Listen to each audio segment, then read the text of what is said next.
உடல்நலக் குறைவால் மருத்துவமனையில் சிகிச்சை பெற்று வந்த திரைப்பட இயக்குநர் வேலு பிரபாகரன் சிகிச்சை பலனின்றி இன்று அதிகாலை உயிரிழந்தார். அவருக்கு வயது 68. இறுதிச் சடங்கு தேதி பின்னர் அறிவிக்கப்படும் என அவரது சகோதரர் தெரிவித்துள்ளார். இவர்கள் வித்தியாசமானவர்கள் என்ற படத்தின் மூலம் ஒளிப்பதிவாளராக திரைத்துறையில் நுழைந்த வேலு பிரபாகரன் நாளைய மனிதன், அதிசய மனிதன், அசுரன், ராஜாளி போன்ற படங்களை இயக்கி சில படங்களில் நடித்துள்ளார்.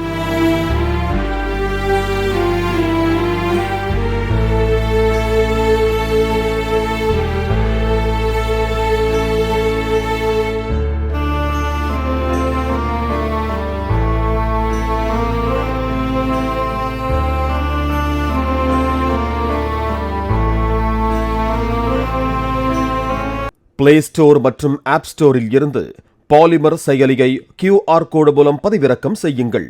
செய்திகளை உடனுக்குடன் பெறுங்கள்.